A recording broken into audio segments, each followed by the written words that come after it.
Hi, good evening, everybody. Thanks for joining us today for this session to discuss the Executive MBA program with the University of East London and Ducere Global Business School. We've got a fantastic lineup today. We've got the head of academics, Juan Carlos Robena. We've got three students that will be joining us on this session as well, our recent graduates from the Executive MBA. As we've got quite a lot of people registered, what we'll do is we'll just leave it for one more minute, just to give it a chance for people to join if they're just getting into Zoom. So please do bear with us one more minute and we'll get started on today's session.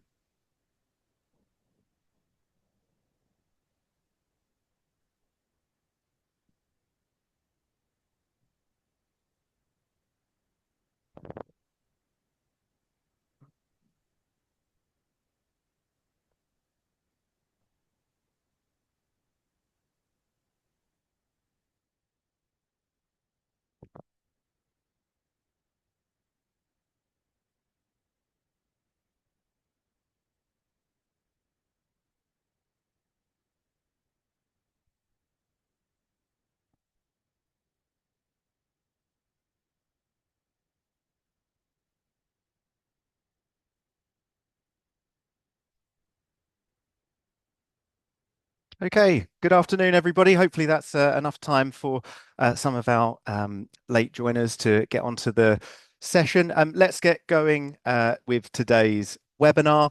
So today we're going to be having a look at the Executive MBA program with the University of East London and Ducere Global Business School. If we can go through to the next slide, I shall make some introductions for those that are joining us today on the panel. So myself, my name is Chris Softly. I'm the enrollment manager for our UK and European region. Got some fantastic guests with me. I have Steve, who is my US counterpart from the enrollment team. We've got the head of the academic faculty, Juan Carlos Robena, and we are joined by a number of previous students, our recent graduates. We have Yassine, Salma, and Wada.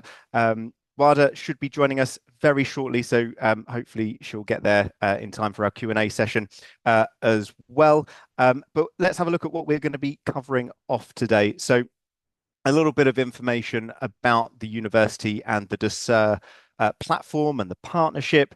We'll run through the course overview. I appreciate that most people that will be joining today may already have spoken to a member of the enrollment team, but for those that haven't, we'll just run through sort of how the course is structured, how it's delivered. Then I'll pass over to Juan Carlos to talk about things from the academic side, and then we can hear from our recent graduates, and we'll always make time for a Q&A session at the end. So if you have a look at the bottom of your screen, just in case this kind of setup is new to you, you'll see that there is a box, Q&A, as well as chat. But if you can post your questions in the Q&A section, we'll make sure we get all of those covered off at the end of today's session. Okay, so let's have a little look over the Ducere platform and our partnership with the University of East London. So Ducere is a fully online platform that works with a range of universities around the world to deliver undergraduate and postgraduate qualifications. All of the courses that are offered are fully accredited. So when you graduate, you will graduate on campus, you'll get your degree certificate from the university, but your time of study will be remote through the Ducere platform. So they're 100% online. They're built around the principles of applied learning. So you will write from your perspective about the industries that you work in relation to the modules that are being taught. So hopefully what you'll get is a really tailored and bespoke experience to your study. And it is all coursework based. So there are no exams. You just have assignments for each module that you'll study along the way. So let's have a look at the Executive MBA. Now, it is available as a full-time option, and now from 2025, it's part-time as well. So full-time will run across 1 year. Part-time option is across two. Now, there are 5 modules plus a group project that you will study. So we've got business strategy, leadership, finance, marketing, and digital transformation. Um, in the final term, we will also have a group project, and I'll let our recent graduates talk about this in a little bit more detail as well in terms of their experience for it. But we partner with real businesses. So instead of having you write sort of an isolated dissertation, what we'll get you to do is we'll break the cohort up into small groups. We partner with these businesses who will give us a real world problem, and you then collaborate together, coming up with reports and presentations, collaborating on documents that you will submit for that project. So a really practical approach to an MBA. And as you can see, just the other kind of points along here, as I touched on, all of it is going to be delivered online, and it's going to be tailored around what is important to you and the sector that you work in. Each week, you will have live sessions with your academics. You'll receive a whole schedule for what that will look like over your time of study with us, as well as a calendar for all of your assignment deadlines. I shall let JC talk a little bit more about sort of what that looks like and what to expect across your time of study and the interaction through the virtual classroom. When you are studying through this course, obviously JC will talk about things from the academic perspective, but there is a layer between the students and the academics as well. We have a student support team. You will be introduced to them as you enroll into the course, and they are there to offer support all the way through your time of study with us as well. And I'm sure that our recent graduates will be able to touch on their interactions with the student support team as well from here. And it's really important, I touched on the fact that you will be able to graduate on campus with us for this program. It's a great opportunity to kind of celebrate your achievement and successes, but also to kind of physically meet with your fellow students that you may only have seen through digital platforms throughout your time of study. I know we do have some students who will meet up in person throughout their time of studying with us. Any of our partnership courses, our students are able to utilize the campus facilities. So if you want to access the UEL campus, you can let us know. We can get you on there. You can run study sessions together on campus if you wish. But as you graduate from the program, it's really important to know that you are actually joining two alumni networks. So, of course, you are a University of East London student. You have all of the fantastic alumni services that they offer. But of course, you've been studying through the Ducere platform as well. So any students that have come through with any of the partnership universities, we have an alumni network there. This is all about professional development, the enhancement opportunities across your career. And we very much encourage our students to utilize all of those platforms to their advantage. So I shall pass over now to Juan Carlos Robena, who's our head of the academic faculty, to talk about what to expect when studying on the program from his side of things. JC, I'll pass over to you. Thank you very much, Chris. So Chris did a very good job of already talking about some of this. But if we can get the slideshow back up. Basically, the difference between Ducere and more standard MBA program is really that practical approach. So we want you to, as you're going through your courses, to be able to apply the concepts immediately. and to do so in a manner that is appropriate for your life and that will help you to grow inside of your career. So for the average student, when you're walking into the class, not only do you get those live sessions that Chris talked about, that you're meeting with your academic, you have a chance to ask questions as you would expect, right? And you have a chance to engage with your classmates as well as a part of your cohort as you go through this journey together. But you have the ability to, in every single subject, to go and learn the topics of the course and to apply them directly to your business, whatever that business may be. And I can tell you from personal experience, the best feedback that we get from our students is when they do a project. So I'm more on the marketing side from a subject matter expert perspective. And when they do the second assignment in the marketing communications class, it's it's basically a marketing plan, right? And come back to us a couple of weeks later and be like, hey, we actually applied some of the things that we put into this report, and we're already seeing XYZ result. That's really the best kind of feedback we can get, right? Because you can learn about something in a case study, and I guess you can study, what Tylenol did with recalling their pills in the Midwest 40 years ago for the third time or whatever. But that only has so much purchase in your day-to-day life. How many times is your company going to go through a recall? Hopefully none. But we know that you're going to have business strategy that you're going to have to use. And there are frameworks that you can use immediately once you learn them in class, and you can apply them to your assignment and also apply them to projects you're working on already. So it's something we really pride ourselves on, the practical nature of the education. How your degree is going to look like in a practical sense when you go from day to day is you're going to jump into your class using the Canvas platform. It's the best LMS there is. I won't bore you with the details because this is not something students care a lot about, to be quite honest. But it works great. You can use it on your phone, you can use it on your computer, whichever one is most appropriate for you. You'll be able to find everything you need for your classes there, and you can do it in as simple as an app, right? So you'll get push notifications whenever anything comes up. On that platform, you will find all of your lectures, links to them, the ability to go and attend live, and hopefully be able to mingle with your classmates as well during those live sessions, or because you're all busy working professionals, access to all the recordings shortly after the session is concluded, so you can interact with the course, whether you want to be there live or you want to interact asynchronously, you get the same experience.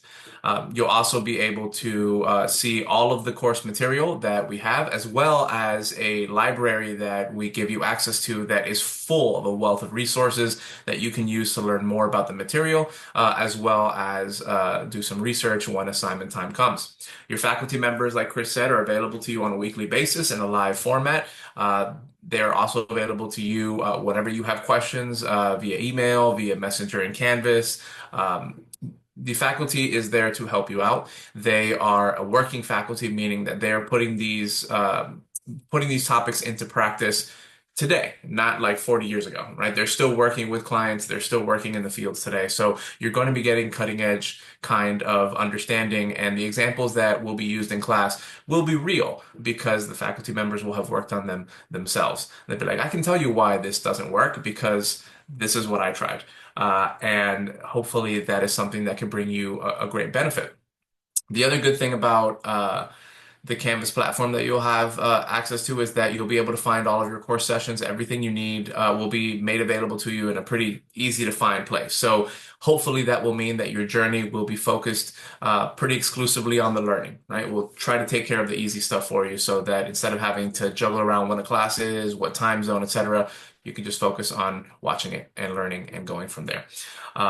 And like Chris said, just to wrap it up, at the end of the course, we have the Career Applied project, which I'll let your hopefully one day fellow alumni give you more details on that. But what's cool about the project is that it really gives you a chance to, at the end of the day, put everything you've learned into practice in a real format, learning and practicing skills that maybe we don't learn and practice as much as we should, and benefit from not just the academic learning, but also the soft skills of being with a group, working to build a relationship with everybody. So the program throughout, whether you do the full-time or the part-time version, it is one that's going to immerse you in these concepts. You're going to learn them from a practical perspective, and you're going to learn them from folks who have been there right there with you, who can help you along the journey. So, this is a program that is different, but different in a good way, and we hope that you'll be here soon to experience that difference for yourself.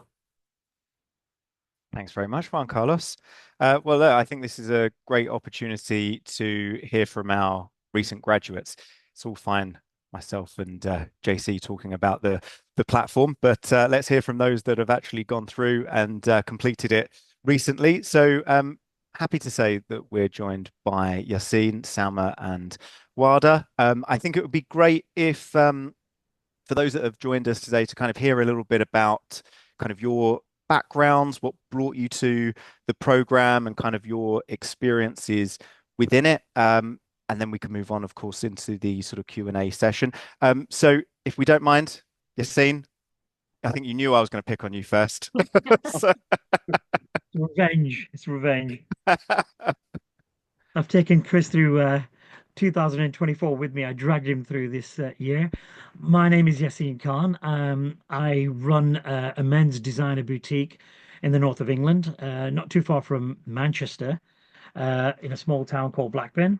And I just wanted to the learning was always there and I wanted to validate it. I mean, it took me a year to come on. I'd been talking to Chris prior to coming on, and I was engaged in weddings and all sorts and other social functions going on. And I kept assuring Chris, I'm going to get on it. I'm going to get on it. But I think the influence was there that I wanted to validate my kind of business position in this business world and bring some more strategies and skills, and Ducere supplied that, and it's been very influential. The benefit side of it to me was that I had a colleague of mine, Salma, as well, who joined me, and I mean, I think if I can come from literally nowhere and get to the top of Ducere, I think anybody can. I think Salma will back that up as well. I think if we can climb to the top, and the Ducere family is there to help you, there's always somebody you can reach out to,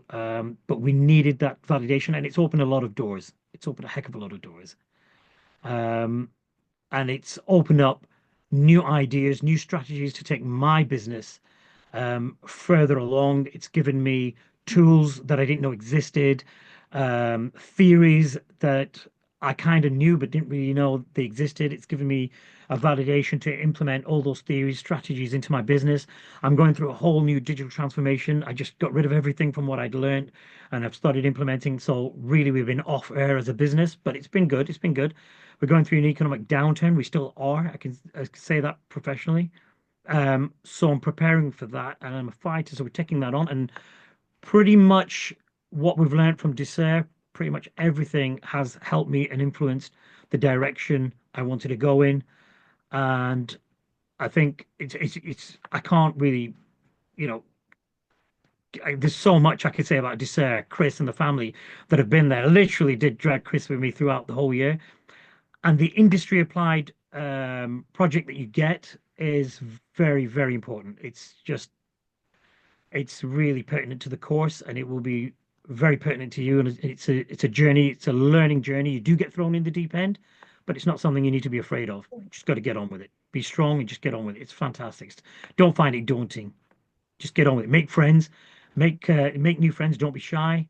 Talk to everybody, communicate to everybody, reach out to everybody, and you'll get through it. thanks so much. Yes, I know you had such a good experience throughout all of it, and you know, I'm really pleased to say that all three of the graduates that have joined us today, I was able to speak to right from the beginning of learning about the program and coming through. And Yassine, as you rightly pointed out, Salma had joined you on this journey. You knew each other before um, coming into this program. So I shall pass over to Salma to tell us a little bit about kind of your experiences as well on this platform. Lovely. Thank you. Thank you, Chris. Yes, absolutely right. Yassine and I knew each other from many, many years ago, around about the time of my first degree. So I've really come back into academia 100 years later. And you find me here today as the founder of a vitamins and supplements company, a startup. And really, I just wanted to, I recognized that I need to deepen my understanding of business strategy, various operations that I'm running within the business itself. My whole objective was really to deepen my business acumen. I do say I was almost coerced here because Yassine wanted to do the course, and the executive MBA was always an aspiration, but completely concur. I mean, it's been a huge learning curve, an exponential learning curve. Um, yeah, it's too much to say actually, really, but all 5 modules are excellently delivered. I mean, they're like you were saying, Chris, they're delivered by, and I will say that, just to agree with what Juan Carlos said as well, just to expand on that, it's an industry-led course. So you're not just being taught by academics. They really do give you real-world examples, real-world insights, and you can apply them, for example, me in my day-to-day business life. So everything that I've learned from leadership to digital transformation marketing, as Juan Carlos was saying, you formulate a marketing plan as your second assignment, putting that into practice, the digital transformation element. For my business, I'm hoping to introduce a personalized vitamin supplements tailored service. So basically my business was a case study for every single module, is what I'm saying. And I've been able to execute parts of it, but it's really given me a vision as to where I want to take the company. Even today, I've made a call to introduce new formulations with a supplier, and it's part of what I've learned from the course directly. Moving on to the project that we do. So the project is introduced right towards the end, running concurrently with the 4th module, which is business strategy. So everything ties up really well. You learn leadership, marketing, digital transformation, and then you go on to business strategy with the forgotten bits, the finance and accounting, and then you tie your project up with the business strategy module. The project is your time to shine. You literally pull together everything that you've learned over the course of the year, and you're able to, almost like an apprentice style scenario, be one of the team members and lead your team, to almost consult. Essentially, that's what it is. And that is what we were able to do. It's a real live project, real client, a real project that you have to deliver, and you all have to work together. And the Ducere team have been there, yes, absolutely, all along the way. Thank you, all of you, by the way. Always there if there's anything that you want to discuss, or if you're wanting an extension with one of your assignments. They're always there on hand via email. Reach out to them. It's a real journey. I would absolutely encourage you to take that deep dive. Thank you. Thanks so much, Salma. And last but not least, certainly, Wada, thank you so much for joining us. If you're able to share a little bit about what brought you to the course and some of your background and your feelings towards your time of study, that'd be amazing. Hi everyone. Yes, sure.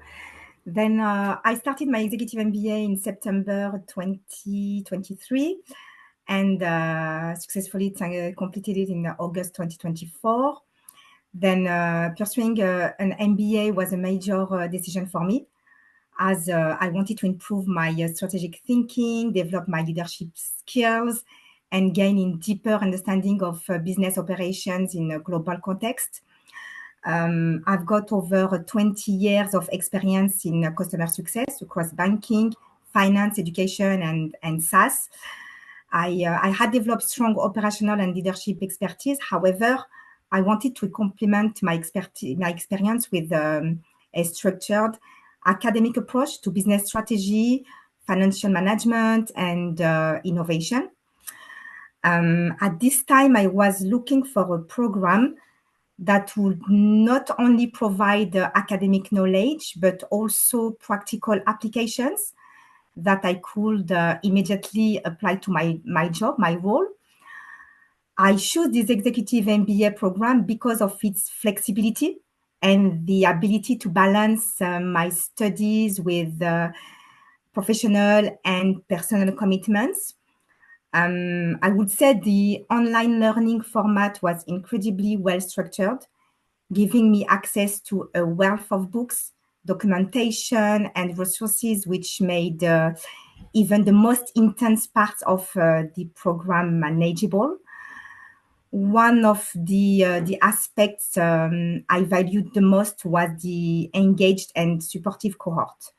Our group was incredibly diverse, with professionals from the US, Australia, the UK, Ireland, and many other countries, each bringing unique perspectives and experiences. The academic team was always available to support us, making the journey smoother, especially for someone like me, because English is not my mother tongue. I'm French, as you can hear my strong accent. The school provided incredible support, ensuring that every student felt empowered and included. It was very important for me to have this kind of approach from school, from the university. What I enjoyed the most was the collaborative environment, the constant interaction with my teammates, whether discussing case studies, exchanging ideas, or simply checking in on each other, created a strong sense of community. These daily connections acted as a reminder that we were not alone in this journey. We were in it together. This support system, for me, played a crucial role in keeping me motivated, especially during the most challenging moments. Then behind the academic learnings, this program allowed me to build a long-lasting relationships with professionals from different industries and backgrounds, especially when we started working together in our project. The diversity of thought, shared knowledge, and collective motivation truly elevated my experience. Looking back, what I can say is that this MBA was much more than just an academic achievement. It was for me a transformational journey that reinforced my resilience, expanded my global network for sure, and provided me with tools to drive impactful change in my career.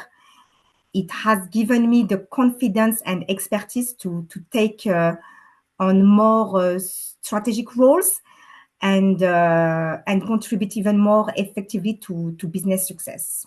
Yeah. Thank you. Amazing. No, thank you so much, all three of you, for sharing a little bit of information about yourselves and your experiences on this platform. Now, I'd like to open up for our Q&A session now. So if anybody has any questions for any of our panelists today, don't be shy. If you head on down to the bottom of your screen, you should be able to see a Q&A box there. Pop in your questions. We'll try and get through as many as we can today. If there's anything, or I should note as well, we will have a lot of people that are watching the recording of this. If you do have any questions after this, you can reach out to the enrollment team. You should have an enrollment advisor if you've obviously previously made an inquiry for the program, or if you've joined us here through one of our LinkedIn messages, then please do just reach out to us directly. I'll also put my email address into the chat so that people can get their questions across. And just from the screen here as well, what you can see, we've got some deadlines coming up for our May intake. For those that are applying through student finance routes, we've got until next Friday, the 11th of April, and for all self-funding students, applications will be closing on the 18th of April, and that's for a 5th of May start. Okay, right. So we have had some questions through already. So let's have a look through here. Right. So first question is, are the classes at the same time each week? Juan Carlos, how do we structure the live sessions with the academics, and what is that kind of experience then like for the students? What should they expect? So one of the benefits that we have is that we have both a very global student base, something that is rather unique to our program, and also we have a global academic base. So you're getting experience from everyone across the world. This, of course, makes these time zones a little challenging in theory. The policy that we have is that academics schedule live sessions for the time period that is most appropriate for the majority of the class. Now, for some classes, when there are students that are based primarily in Europe, for example, they will probably be similar times each week. However, there are some classes where the student base is spread all over the world. And in that case, you might see a bit of variance just to make sure that everybody has the opportunity to join a live session. It's important to note that every live session will always be recorded and posted after the fact. So even if you can't make it because the time zone doesn't work out that week, you'll always be able to view. And we strongly encourage our students to participate asynchronously if they can't do the live session. It's also important to note we don't take attendance. So it's okay if you can't make a live session or two. It's not going to affect your marks in any way. Thanks, JC. We've got a question here. It, let's choose one actually that kind of links very closely to that as well, about expected hours for study per week. I'll let one of our recent graduates kind of talk about this from their own experiences. Guys, what did you find? I mean, I often talk about it as peaks and troughs across the year because students will come in with great knowledge on some areas, and look, an MBA is about exposing the gaps in one's knowledge as well, when that might take a little bit longer. What would you sort of each say on average you were doing per week, inclusive of everything: reading, writing, joining live sessions? It can take quite a few hours. I mean, you can get stuck in. I mean, it could exceed anything from 14 hours upwards. You really can get caught up, and you're finding every minute, every moment. I was up till 2, 3 in the morning sometimes, just doing the odd project, writing out something.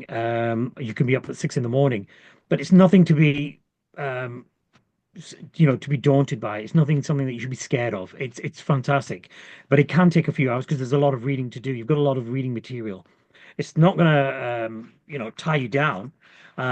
It's quite knowledgeable stuff, but yeah, there can be a bit of reading. It can take up your time, and then by the time you're writing up your material, it can, a week could go by just by reading up all the materials, all the chapters, really.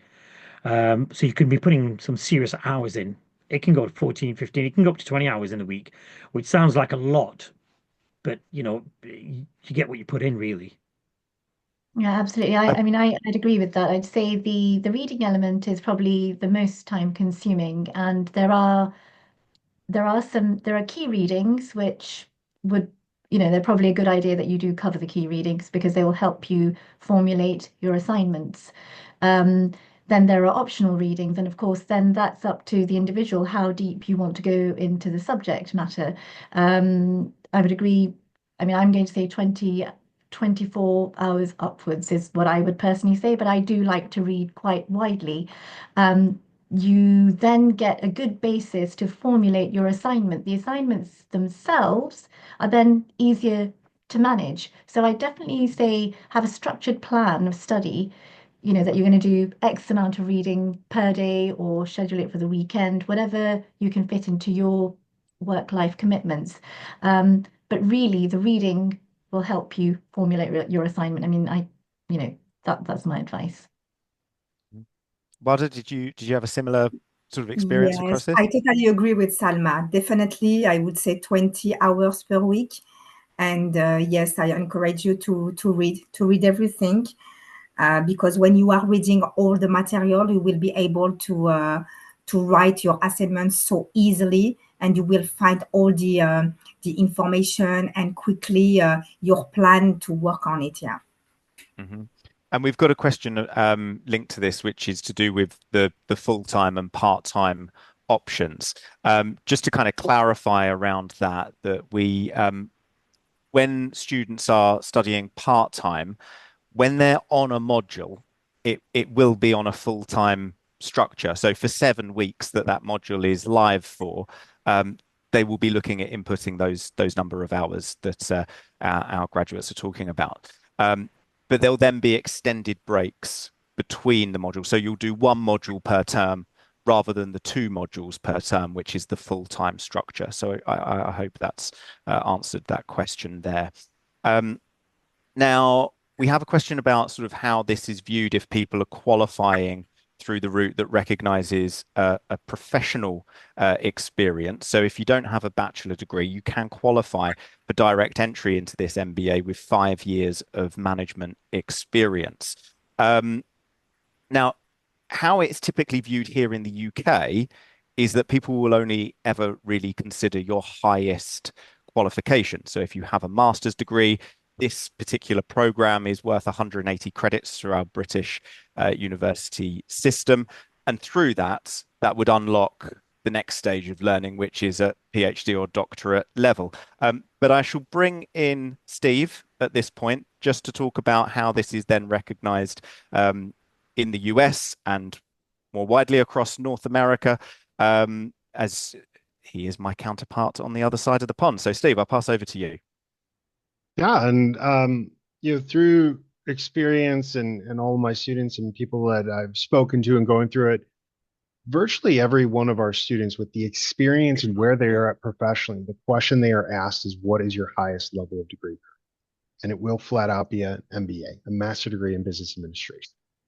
And they want to get to talk about what you've been doing professionally for the last 10 and 20 years and move to that. And they want to know if you meet the educational requirements typically for that position. For any student I have or that we have as a whole that is ever asked about their undergraduate, they are able to say, well, based upon my experience, I was eligible to enter directly into the MBA. And it's more of a conversation starter for them. How were you able to do that? Tell me about that experience and how you were able to move directly into the MBA. So it really comes to that. I mean, when we talk about education, maybe in the US, that you look towards a PhD, they might specifically require that you have a bachelor degree, but most employers are going to look at your highest level of education. And just adding on that real quick, like most people in the US, when you get past a certain age, and that age is, pretty young, like 25, 26, you drop high school from your resume. So it's just to, reiterate that, right? Like we don't put our elementary schools on our resume, right? Like at a certain point, really the highest degree is the only one that matters. It's very true. Right, we've got a question here about how they can find someone that's in the same industry as themselves. So I suppose this is about the networking aspect of students, the opportunities within the virtual classroom, um, student support sessions. So there are regular sessions where the student support team will run kind of drop-ins. That's an opportunity to kind of chat with your fellow students as well. I suppose from your own experiences or JC as well, just in terms of what you see on the platform, how would it be possible for someone, let's say they've got a hospitality background, how could they identify another student that's working in kind of hotels or food? Listen, I'll let the alumni speak to the specifics of it, but we can't get the students to shut up talking to each other. Like they talk to each other all the time. So there is no shortage of communication between the cohorts. I can tell you that 100%. So I, Uh, I would say that Tara and the MBA support team are really very good. Um, just prior to you, as soon as you enroll, is basically just prior to you starting, there is a WhatsApp group that I believe is still created. We certainly had one. It's quite active. It's very active come assignment time, but certainly you do get to get a feel of as you were saying, what professions people are in. So you will be able to identify who's in the same industry as you. What I would say is, along with that, it's probably quite a good idea to, along with a structured plan as well of study, have someone who's studying alongside you, just as not just a study buddy, as I call them, but to for accountability, so that you know that you're on track to complete your assignments on time. But yes, plenty of opportunity. Sorry, Yassine. Yeah, I mean, there is that. And then the industry project really is a kind of a curveball. It just throws in everything. You know, you'll be in a group and you will make some more new friends. You might be familiar with some of these and you might not talk to them on the WhatsApp group, but in the industry project, when you're in that team of 11, 12, you will have to communicate with each other. And it's usually great. It's usually good sometimes. But yeah, I mean, the experience that Salma had and her group, I had, was brilliant. It was good. And yeah, you will come across people who are in the same, you do kind of navigate in a way that Same you do industry. find out there are other people in the same field as you in the study as well. So you will, there's no way you're not going to make friends and acquaintances. You will do. Definitely. It comes together. Was that Perfect. the same for you, Wada, as well? Yes, it was the same for me as well. And I would say for me, it was really important to be part of each session with the academic team, especially because people are taking the lead and they are sharing their experiences. And then at this moment, you can notice, oh, he's doing the same job than I. He's struggling in the same thing that I am struggling with. And the micro is always open. You can ask questions. You can share your feelings, your knowledges. Then I think it's the best time when you can find someone who is in the same industry than you. It was the point for myself. Yeah. True.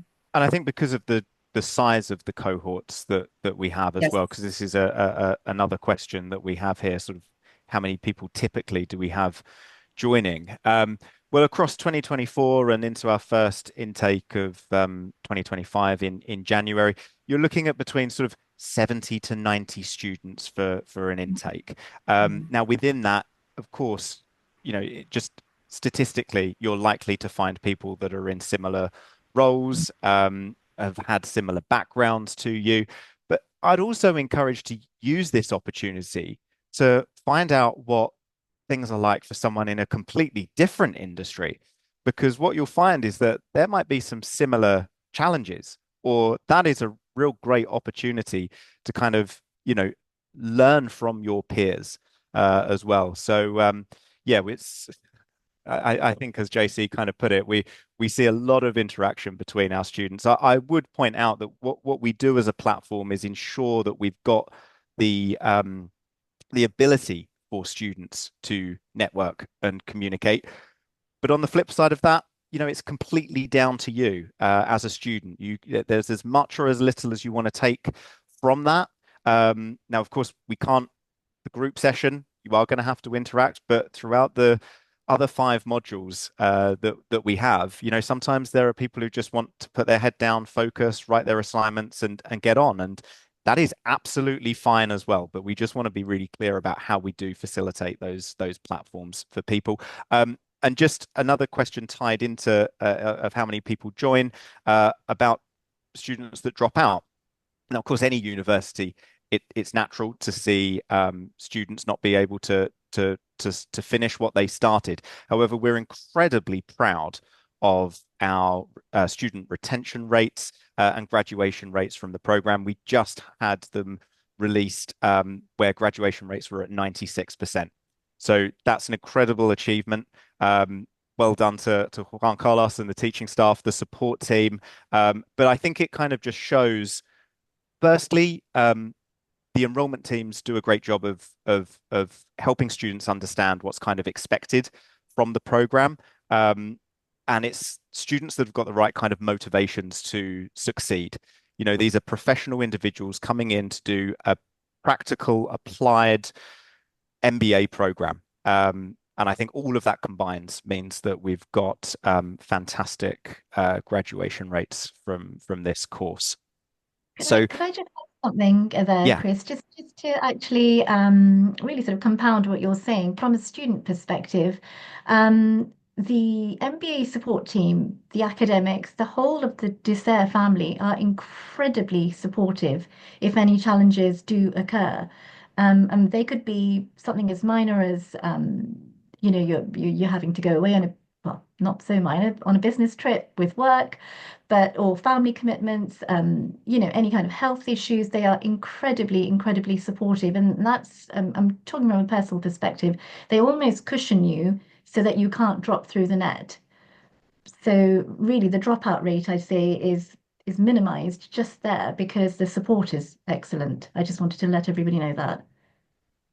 Thank you, Sam. And it really does mean a lot. Well, I think everybody as part of this platform really ensures that when people think about online study, they think it can be quite isolated. You log in, you don't have the support, you're just getting on with it. But I think the reality of what we've provided through this platform is completely different. So it means a lot to kind of hear that from you. So thank you so much.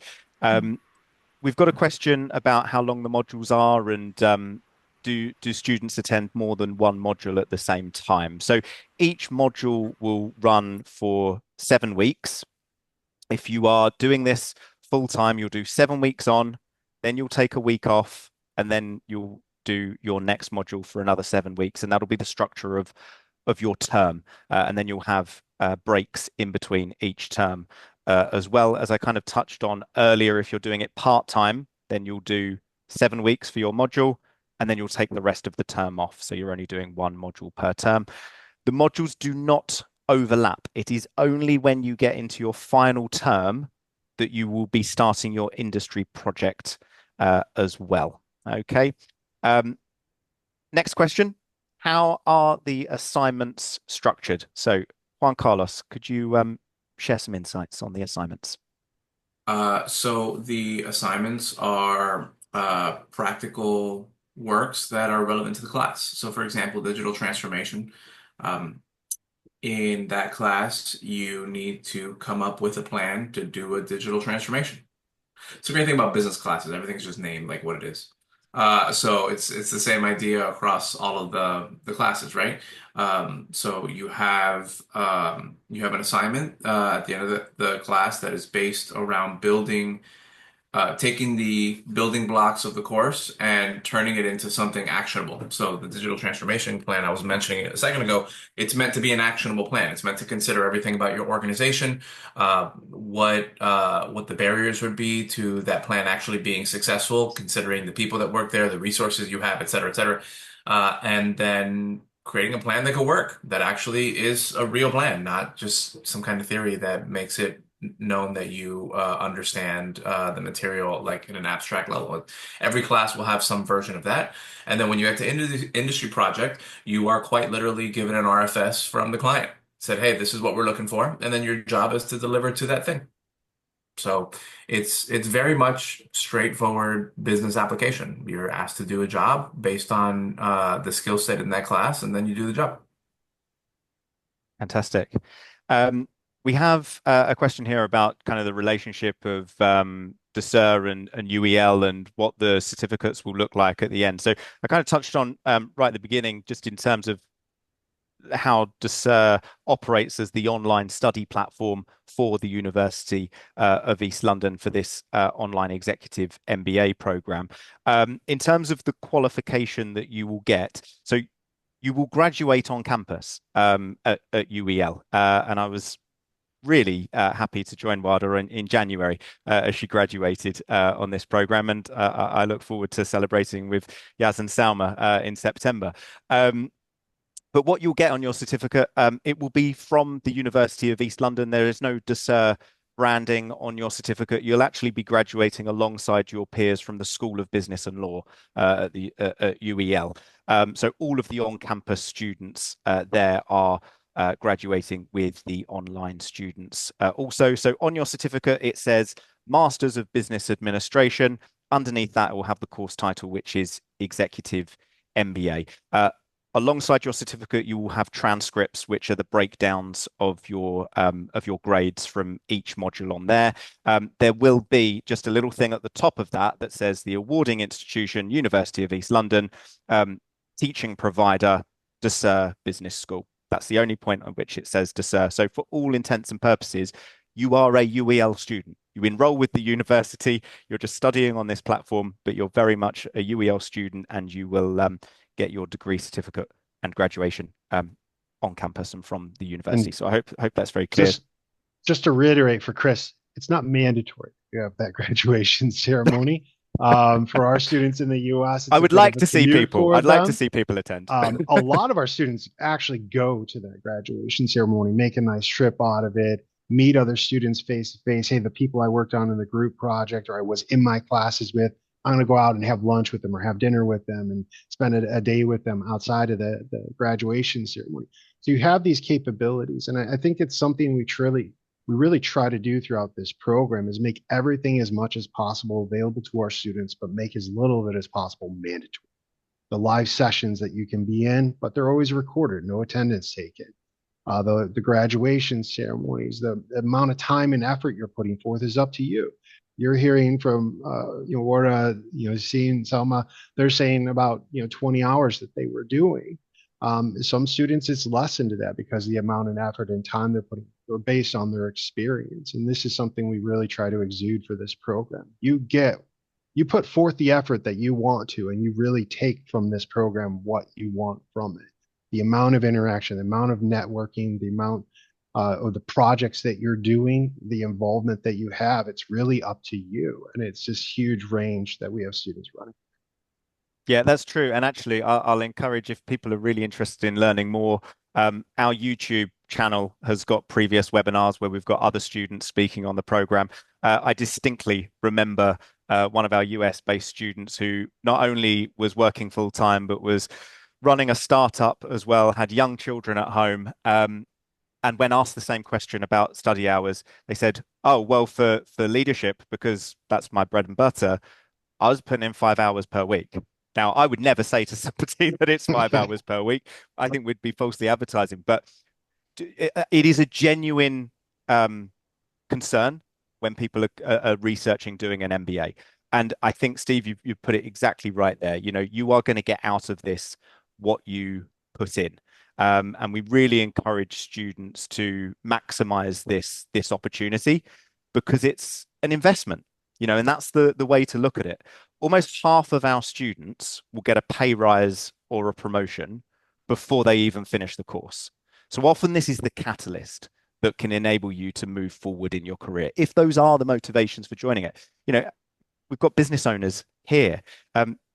You're not going to give yourself a new title. I don't know. You might after this, Raise. Give but yourself a raise. Not you certainly deserve it. But you see my point, and I think that it's really clear to be able to see that with the tuition set as it is, and for May, we've got scholarship options and opportunities for this to start from £12,450. With that, it's incredibly easy to see the return on that investment in a short period of time. If you're using this as a tool to make that jump up, whether it's to director level, to C-suite, exec board roles, you can see the return on that in year one. And often students will be coming to us saying, look, I'm frustrated because I've never had to, really show much education wise to get my next job. And because of the application portals that exist, it's asking me about my academic background now. And I'm certain that that's why I'm being rejected because I've got so much experience through my work. And unfortunately, that kind of is what we're seeing both here in the UK, in the US. More roles are being put through these application portals.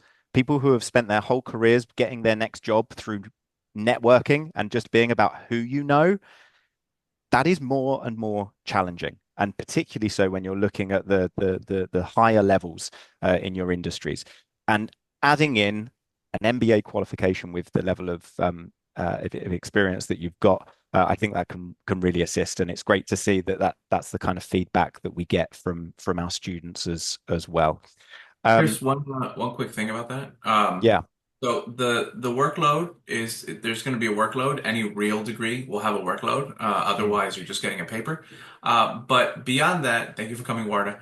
But beyond that, remember that because we pride ourselves on having practical assignments that are based on the work you're doing for your class, there should be no problem with, you know, maximizing your time, if you will, right? Because you're working on stuff you'd be working on at work anyway.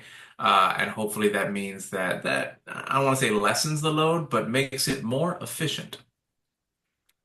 Absolutely. That's what we do. We hope for there to be that crossover between work and education for our students through this program. Right, I am very conscious of time. I think we only had this scheduled until 6 p.m. London time today. So I'm going to try and whiz through some questions on here. If we're able to extend it, then we'll see if we can. But let's sort of see how many we can get through on here. So we've got a question about the actual application process, sort of what's expected in terms of the referral letters. What do people need? So just to kind of cover what's on there. Apologies, just had a little bit of a technical error on my side and I'd lost everybody, but I think you can still see me. Apologies Yeah, for that. okay. So we've got through the application process, you need to write a personal statement. It's around about 500 words detailing information about your background, your motivations for studying on this course. On top of that, you need to send us your CV or resume. You will need a scan of your passport, or if you don't have that, you can send a driver's license and a birth certificate, and then you'll need 2 letters of recommendation. Now, these need to be from individuals that know you professionally. Ideally, it would be someone that's your manager or was a director. Dependent on your background, it might be that you need to approach a business partner, client, customer. We can accept those as well, but essentially they need to support your application, sort of detail how they know you professionally, and that they support your application for this MBA. And if there's any further questions around assistance with the application, please do reach out to the enrollment team as well. Right, next question. Student finance and self-funding options. So with student finance, I'll speak about it here from the UK, and then I'll pass over to Steve to talk about the US options. Anyone that lives in England or Wales is under 60 years old and is studying their first master's degree can apply for a master's student loan. It is specifically for postgraduate master's degrees. Our tuition fees can be fully covered by what you can get through that scheme. So you are not out of pocket. You will study and your repayments will begin after you have finished the course. There are calculators online. You can have a look at what your repayments would look like, but there's an earning threshold of £21,000, and then it's around about 6%, I believe, of your take home that goes towards repayments on that scheme. But I'd recommend having a look on the gov.uk website and some of the online calculators to see what your repayments would be like. Steve, do you want to have a little chat about the Sally Mae, Earnest Loans, and other providers? And we're talking about 2 of our major regions as the UK and US, but there are other regions like Canada and other aspects. So this is something you would always want to discuss directly with your enrollment advisor to know exactly what's available to you. But in terms of the US, we have students using things like Sally Mae student loans. As of late, we've had a lot of students using Earnest student loans because it gives them, well, at least the students. I've had a few of them come back and tell me their eligibility, their interest rates, those things are better. Recently, we have Climb student loans as well. So we have a couple of options that one can look towards.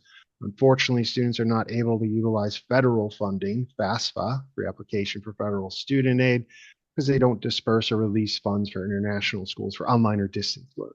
And it's typically the same with the GI Bill and stuff like that that might work to it. We also have payment plan options in full, termly, or monthly that you could look towards depending upon the pacing.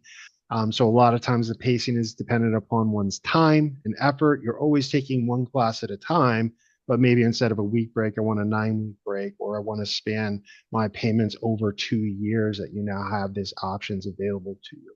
as well as in Canada, we have students using funding like Alberta Student Aid funding or OSAP or British Columbia student funding.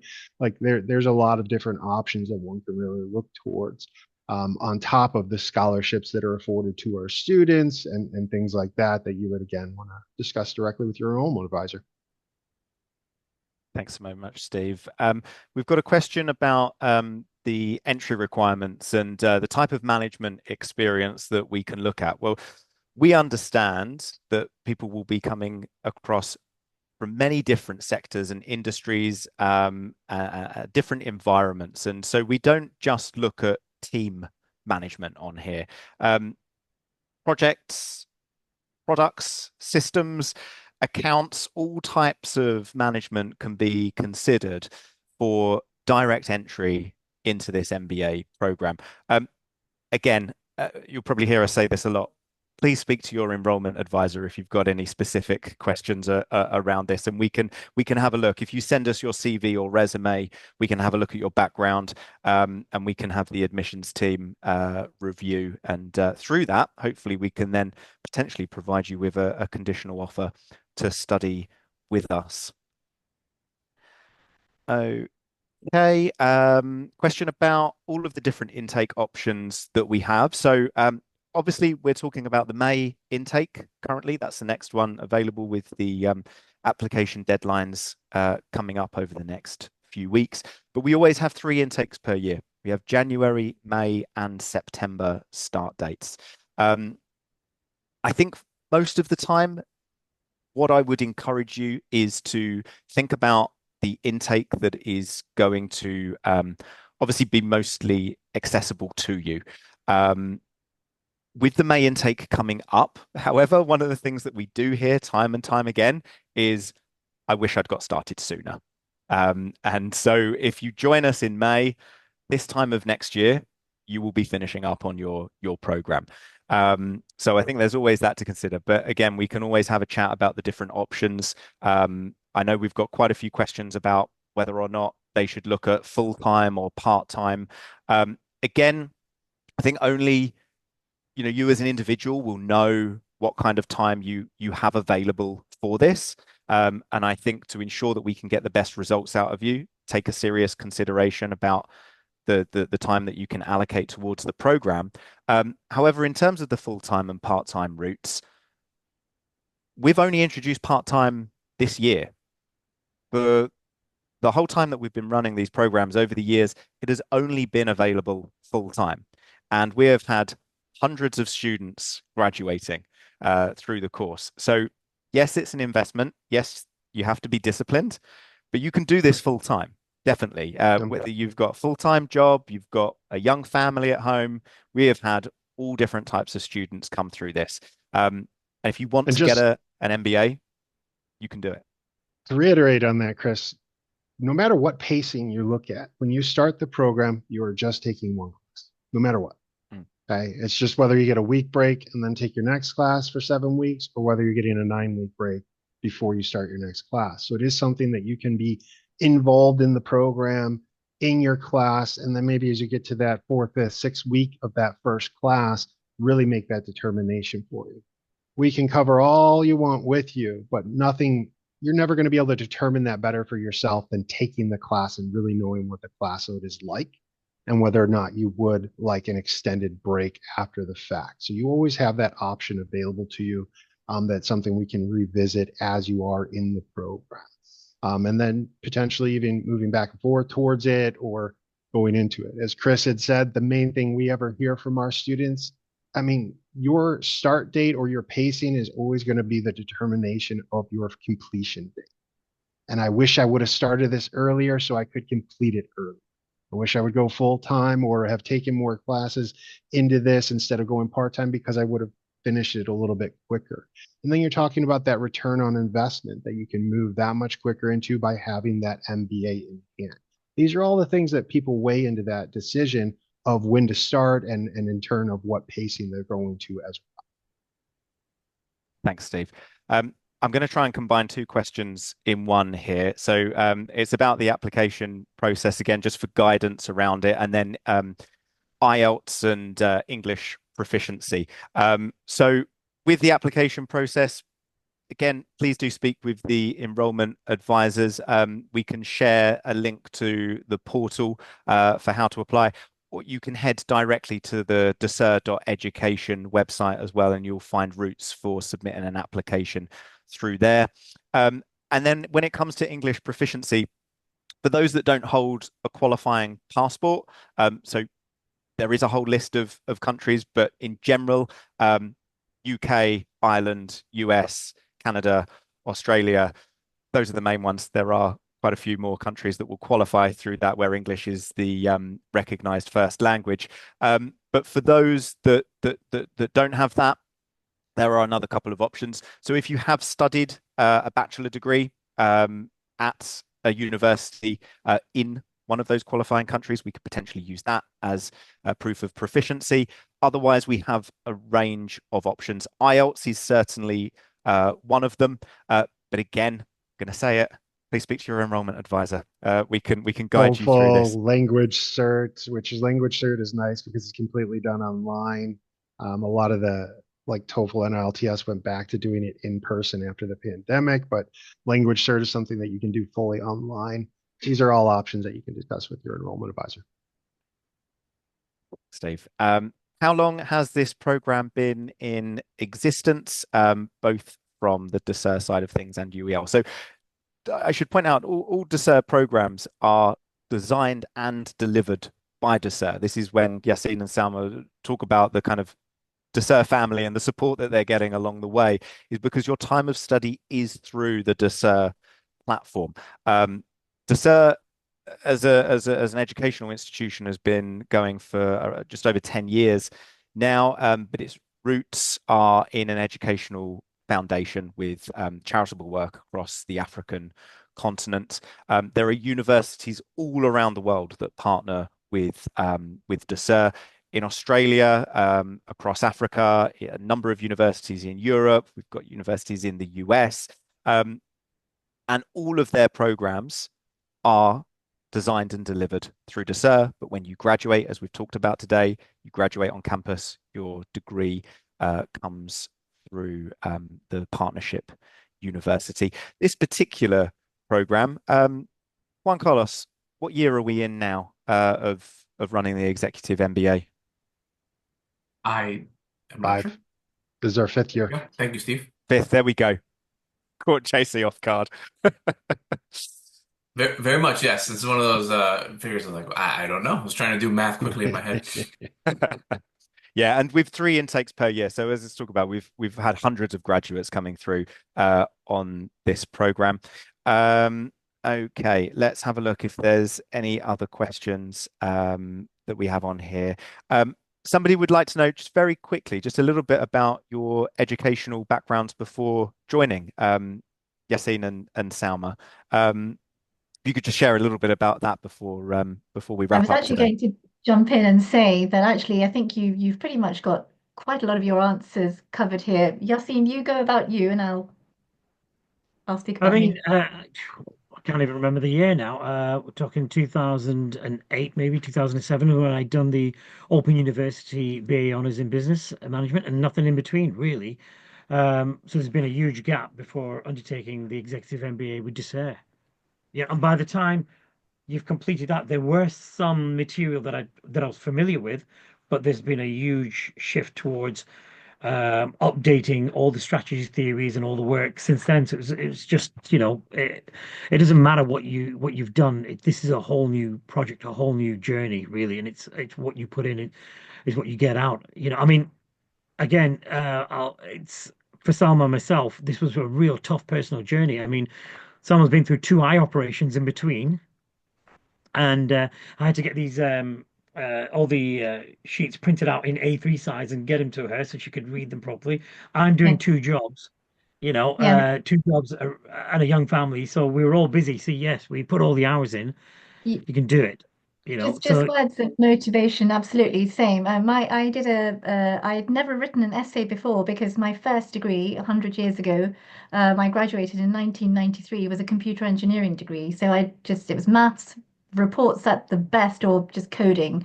I had never written an essay, so this was all new. You can definitely do it. We've both got young families, we've both run businesses. Um, it's perfectly doable. Just touching on the assignments quickly, there are two assignments per module, unless that's changed. And the first one has a lesser weighting and it's often a reflective essay, so it's a smaller assignment. The second one is larger, but the first one builds into the second. And if you don't want to write about your line of work or your industry, you can actually choose, as we were advised, case studies, use a business as a case study, any other big, large business that is applicable in terms of the module that you're studying. This program is definitely doable. We are survivors and we've gone through the other end. We're living survivors that is totally feasible, doable, even with business strategy running concurrently with the industry project, which was a 20-week project, where it was, they're global live projects, and we had to be up, for mine, I had to be up at 6 a.m. every Thursday morning as the client lead. Perfectly doable, and you'll just thank yourself for it through the other end. Yeah, definitely. Excellent, thank you. And then one final question that I'm going to pass over to Steve, and then we shall wrap up. Or unless anybody's got anything else that they want to add, please do just pop that in now. But just Steve, if you can give a little bit more information about how the qualification is recognized for US students. Yes, and it's a common question we get because of the focus here of accreditation in the US. If any of my students on here, they'll probably hear me commonly say there is about 2,500 colleges in the US. Just education is a money-making juggernaut here. And there are like 13 or 16 different kinds of accreditation. It's a little ridiculous.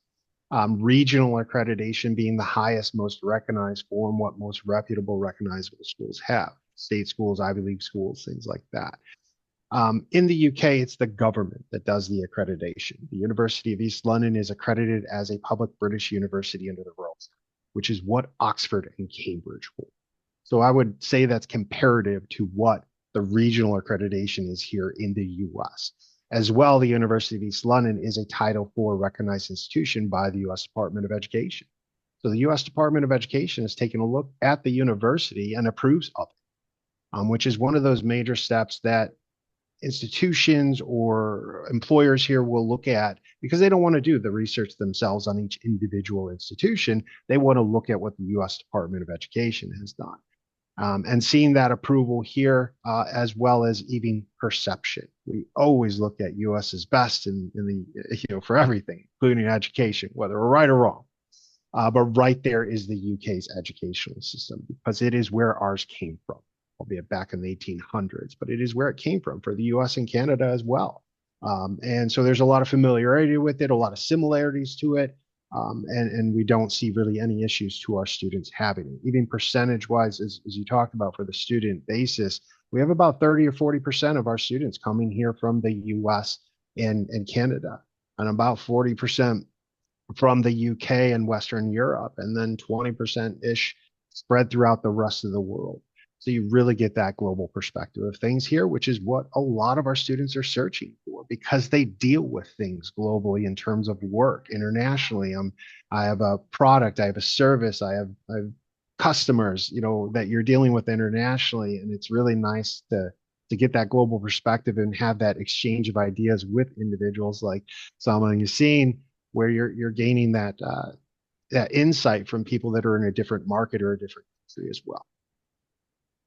Perfect. Thanks so much. A question. Oh, we've got two questions from the same person here, so let's make sure that we've got these answered. So, how many study hours are to be inputted daily? Now, we've talked about the average hours per week. This is a flexible study platform with a structured curriculum. So, in terms of how much you put in per day, that is down to you. Now, of course, there might be a scheduled session with your academics, but if we've talked about that, that will get recorded as well. So if you need to catch up at a later date, you certainly can. But we tend to not look at it on a daily basis. That is down to each student as to how they kind of will structure their study time across the course. And then the same person has asked what the qualifications needed for this. So they might have missed this earlier on, but I will just recap. Two routes of entry: academic, if you've got a bachelor degree plus 3 years of professional experience, you can qualify through that route.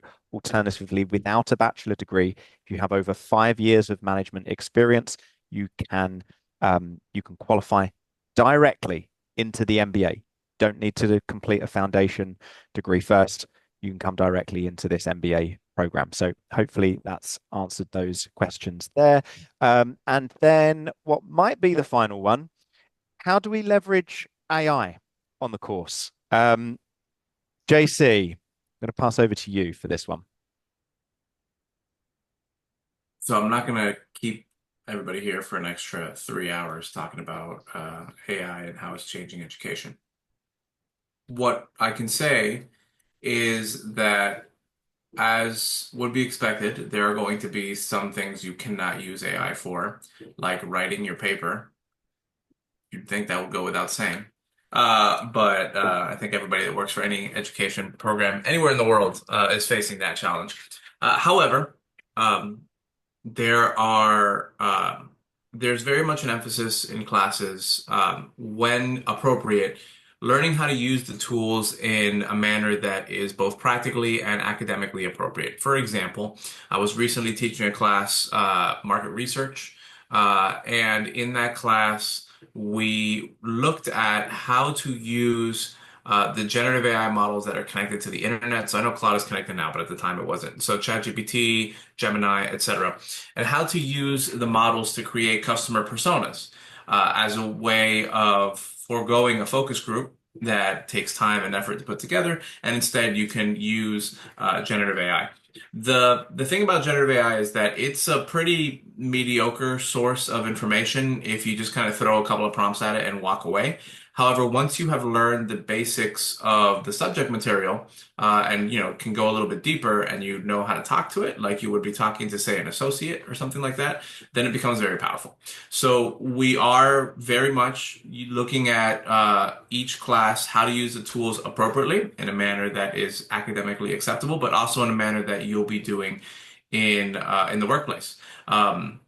And that's an ongoing conversation. But we are definitely not an institution that says no to AI, no matter what. We are telling you these are the good uses, these are the bad uses, and we're going to show you how the good uses work and how to apply those skills in other areas of your life as well. You're on mute, Chris. It took 75 minutes, but I can't. So close. Sorry, everybody. Yassine, we had conversations about kind of the different tools that you can utilize for this. I know you were actively kind of sort of searching for ways in which you can kind of shave down the study hours, make sure that you're essentially being the best student that you can be on this program. Is there sort of anything that you kind of want to share around the platforms or tools that you utilized? I mean, the one tool that we came across at the beginning was something called Odemics, set up by some PhD students. We're really PhD students. And what it did was it broke down the white paper and it made it easy. So you could break it down into subgroups, and it broke down the starters, what it's about, and then it picked up the messages and it broke it all down. It's quite easy to read, but I mean, I'll be honest, Sam and me, from being years apart in our first academic studies to now, we weren't familiar with any of the tools, ChatGPT. We weren't familiar with it. Uh, we knew it was there. We just got on with the simple, old-fashioned reading the documents. That's it. There was no other magic. We just read everything as much as we could. Thelma, I must reiterate, she lives in London and I'm in the north of England. So all our work was on the phone and our own Teams call, and that was it.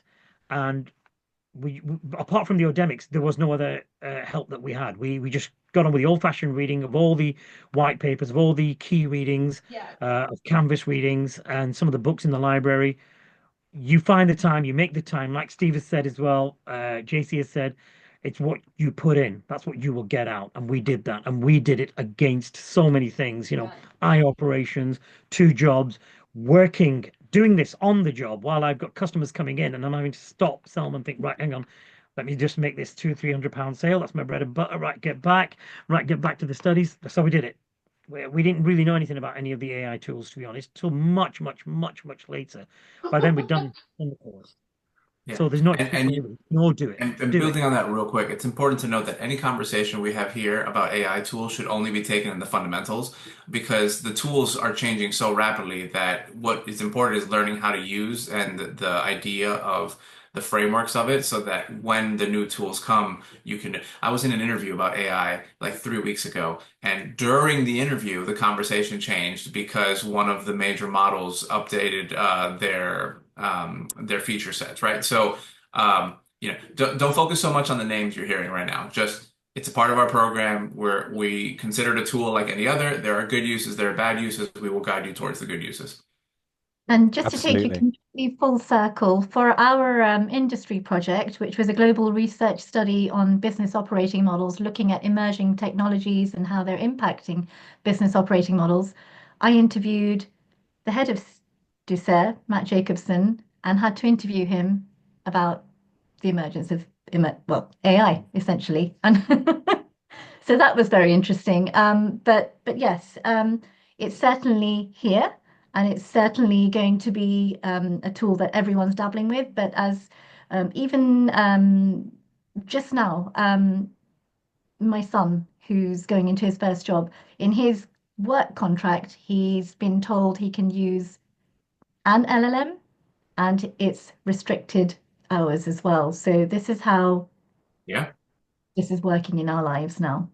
Yeah, because you don't want to give away your company secrets by Yeah, accident, right? totally. Yeah. Well, look, perfect. Thank you so much, everybody. I think we have covered off all of the questions. We might have set a record on there for one of these sessions today. So I really appreciate everyone taking the extra time. For all of those that have stuck with us in the audience as well. If you have any questions moving forward, or if you're watching the recording of this and you want to find out some more information, please do reach out to the enrollment teams. We can assist you through the next steps to then join us. Key dates to look out for again, if you want to join us on the next intake, which is starting on the 5th of May, student finance applicants will need to apply by the 11th of April. And magically, it appears on screen as I talk about it. And then self-funding students will have until the 18th of April to then join us on the May intake. So thank you everybody for joining us today. Really appreciate the assistance that I've had from my fellow panelists. Thank you for your input, Yassine, Salma, Juan Carlos, Steve. Thanks all. Finally, I should just leave if there are questions, just for those that are watching the recording, my email address, I was going to put it into the chat, but I also shall just say out loud, it is Chris S, so CHRISS at ducere.ac.uk, and Ducere is spelled DUCERE. Thank you everybody for joining us. We hope you found that particularly useful, and we really do hope that we can see you joining us on an upcoming intake of the Executive MBA. Take care, everyone.